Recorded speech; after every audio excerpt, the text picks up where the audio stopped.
नमस्कार. जय गुरुदेव. श्री गुरुभक्तीचे अनुभव यामध्ये आज हे तिसरे पुष्प. माझे पप्पा श्री मोहन पांडुरंग चांदवले गेल्या 40 ते 45 वर्षापासून साधना करीत आहेत. त्यांना आलेले गुरुभक्तीचे अनुभव आपण ऐकत आहोत आणि ते मी त्यांच्या वतीने आपणापुढे सादर करीत आहे. खालापूरला असताना एक वेगळाच अनुभव मला आला. मी ज्या खोलीमध्ये राहत होतो त्या खोली मालकाने गुरुचरित्राचे पारायण केले होते. त्याची समाप्ती होती.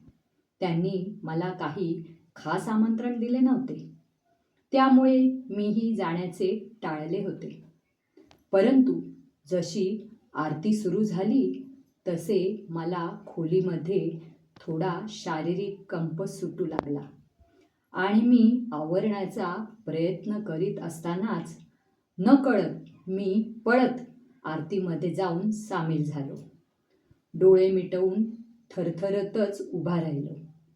आरती माझ्यावरून उतरवण्यात आली आणि मला थोडेसे शांत वाटले. काय झाले हे कळले नाही, परंतु थोडेसे मन शांत झाले आणि एक समाधान वाटले हे खरे. परंतु मन विचार करत होते की असे का झाले असावे. असेच विचार चालू असताना अचानकपणे स्वामी उमानंदांचा एक विशेष अंक हातामध्ये आला. मनात विचार आला की आपल्याला आरतीच्या वेळी असे का झाले हे त्यांना पत्र पाठवून विचारावे. आणि मी पत्र पाठवले आणि तिकडून उत्तर आले, समक्ष येऊन भेटा. याच अवधीत मी परमपूज्य गुळवणी महाराजांचे शिष्य श्री दत्तात्रेय कवीश्वर महाराज यांना सुद्धा पत्र लिहून विचारणा केली होती. त्यांचे उत्तर आले की साधना चालू ठेवा, अनुभव येत राहतील, घेत राहा, परंतु इतरत्र लगेच इतरांना लोकांना सांगू नका. हा सर्व पत्रव्यवहार आजही माझ्या फाईलमध्ये आपल्याला उपलब्ध आहे. ताईंना म्हणजेच स्वामी उमानंद यांना भेटण्याकरता आश्रमात गेलो.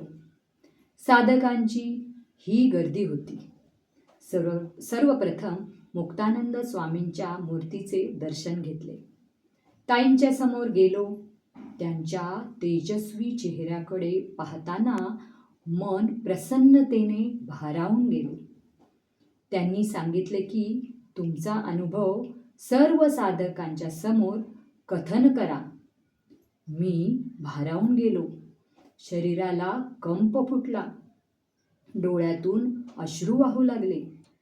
मी थोडा थांबलो. गुरुमूर्तीसमोर बसलो आणि उर्वरित अनुभव नंतर सांगितले.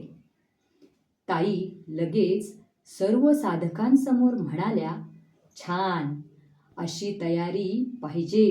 एवढी तयारी असली तर आम्ही फक्त पुढे ढकलण्याचे काम करतो. काही समजण्याच्या आत ताई म्हणाल्या, आजच दीक्षा घ्या आणि हो, साधना चालू ठेवा. दिवस होता रविवार, 7 डिसेंबर 1980 साली. मी दीक्षा घेतली. दीक्षा घेताना अष्टभाव जागृत झाले. डोळे मिटले. मन शांत झाले. एक प्रकाश, एक तेजस्वी ज्योतीचे दर्शन झाले. वेगळाच अनुभव आला वाटले. सर्व सुटले. मुखातून शब्द आले, हा हा हा हा. आता पुढील गुरुवार. जय गुरुदेव.